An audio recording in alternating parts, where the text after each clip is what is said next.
Hello, my friend. Welcome to Kythera, where clothes are dyed and noses are assaulted by disgusting smells.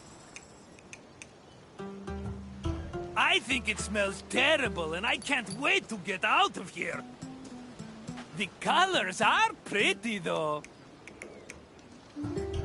This little island was where dyers brought all the color to Greek fashion through an intensely stinky procedure. This tour will reveal the steps it took for workers to brew the dye. Try not to step in any mollusk guts as you enjoy your visit. I promise I'll meet you at the end of your tour. See you soon, my friend.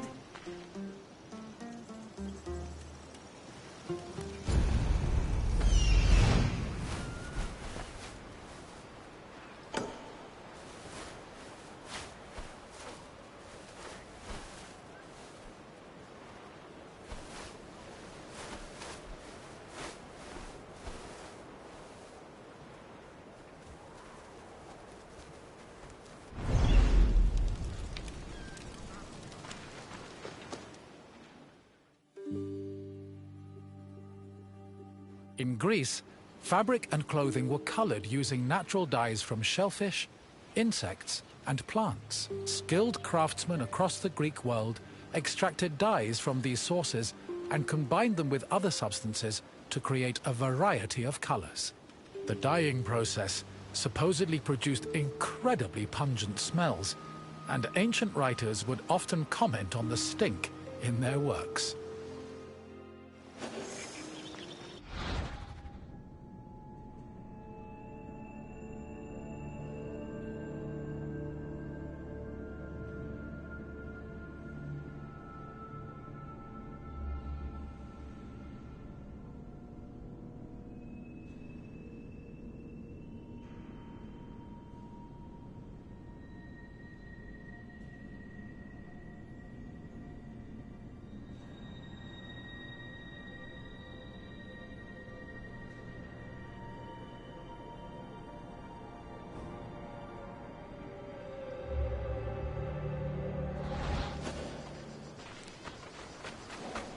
Murex is the generic name for 3 species of mollusks that reside in the Mediterranean. The substance they secrete was used by craftsmen to create the most expensive dyes in the ancient world, the most famous of which was Tyrian purple. Fishing techniques varied depending on the type of mollusk. In shallow waters, fishermen could simply dive and catch the mollusks, but they set traps if the water was too deep. Being carnivorous, murex were often lured using dead animal flesh as bait. It was imperative that the mollusks be captured alive, as they only secreted the precious purple liquid needed for dyes upon death.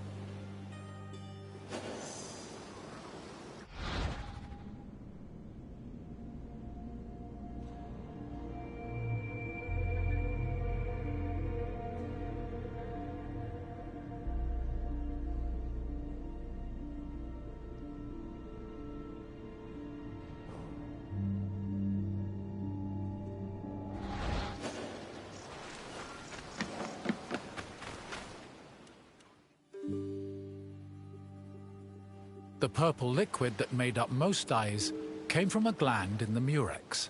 To collect it, workers would either crack open the mollusk's shell with a knife, or if it was smaller, crush it with a stone. Each mollusk only produced a small amount of liquid, and thousands of them were needed to produce even a gram of the substance. Because of this, captured mollusks were usually kept alive in seawater immersed baskets until enough had accumulated to produce a satisfactory amount of dye.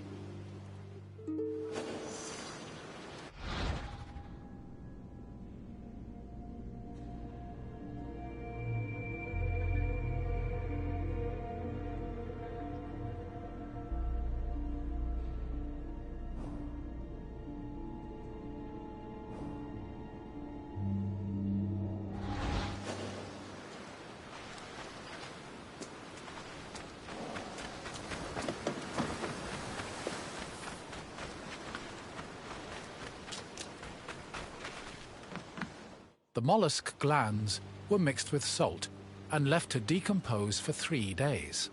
Afterwards, The resulting mash was placed in a vat, where it boiled until it was thickened and reduced to 1/16 of its original volume. The dyers stirred this mixture and removed any impurities. This process produced the foul odor so reviled by ancient writers.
Dyers checked the hue of the purple liquid by dipping in raw wool. The hue could be changed by adjusting the temperature of the liquid and by soaking the wool for different periods of time, with longer soaking producing deeper shades. The wool was dyed once before spinning and again before weaving to ensure it maintained its color. While Murex purple dyed wool easily, it did not adhere as well to other fabrics, such as linen.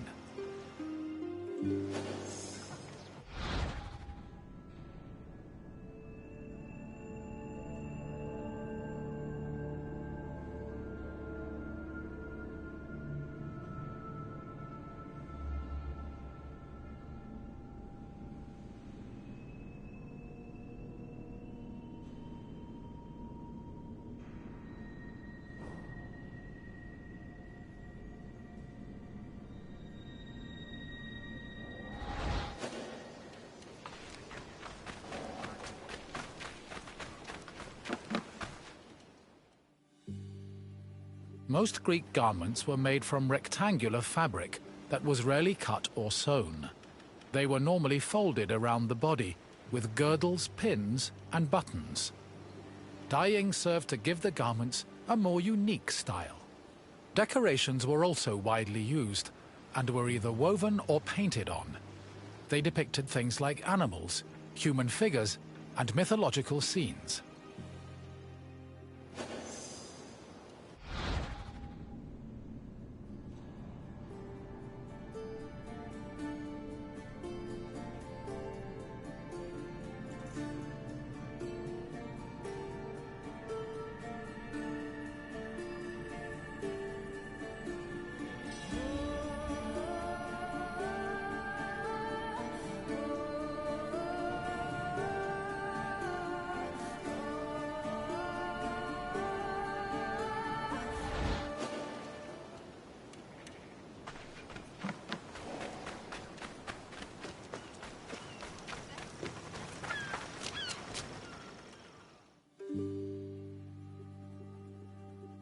Textile manufacturing and trade was one of the most lucrative businesses in classical Athens.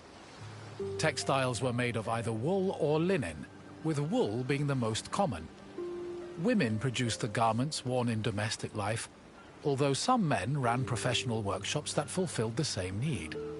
Other textiles were made by slaves and laborers under the supervision of master weavers, fullers, and dyers.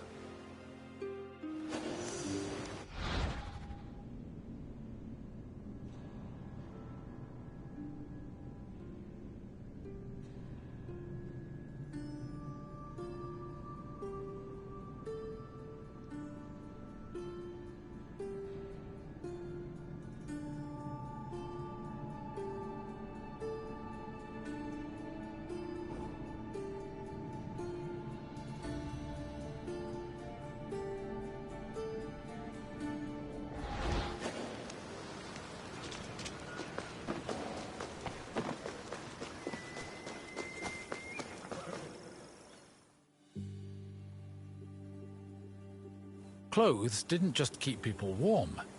They were used as a way to communicate social identities, like gender, status, and ethnicity. These could be expressed through garments and accessories, but also jewelry, hairstyles, perfumes, and cosmetics. Wealthy Greeks usually had garments of the highest quality, and all their accessories were decorated with gold, silver, or gemstones. Parasols and fans were also an important part of elite fashion, and were usually carried by accompanying slaves.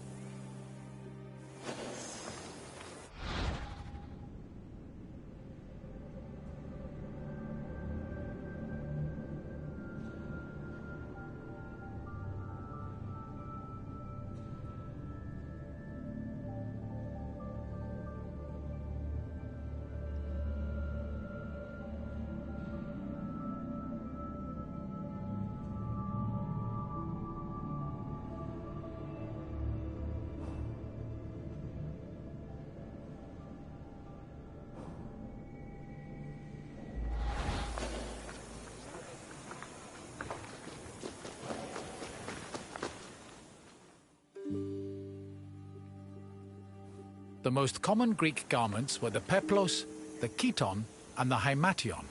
The peplos, typically worn by women, was a body-length cloth.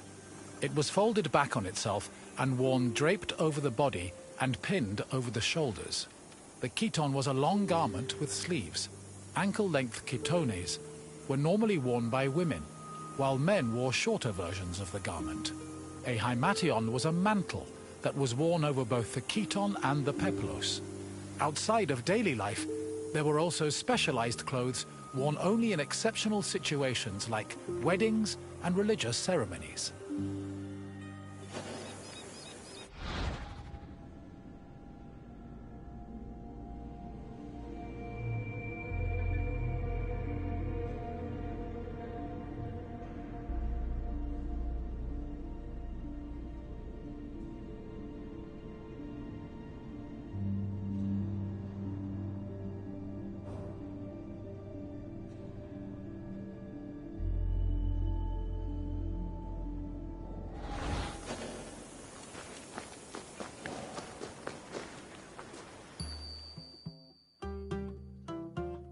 Good to see you again, my friend.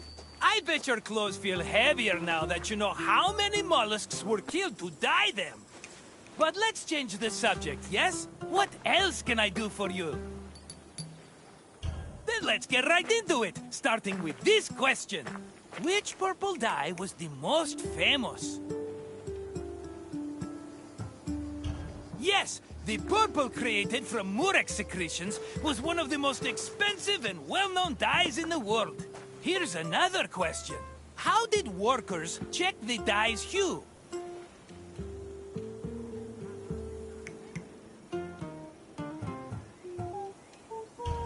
Correct! Workers dipped wool into the mixture to gauge the exact hue of the dye.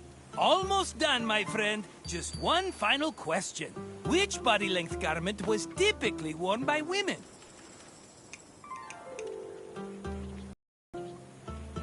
Pelops was the legendary founder of the Olympic Games. Keep trying.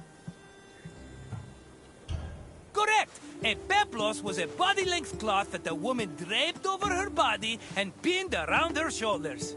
I had no idea you were so knowledgeable about fashion, but look at you. I should have known from what you're wearing. You've got it, my friend. Farewell for now.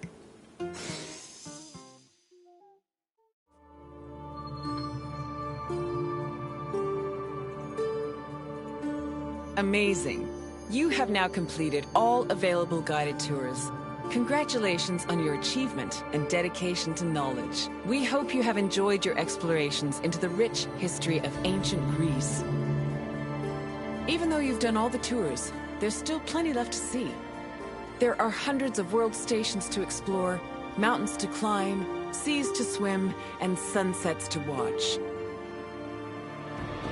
Remember that you're welcome to return to guided tours at any time and replay your favorite ones. On behalf of the Assassin's Creed team, thanks for playing the Discovery Tour, and we hope to see you again soon.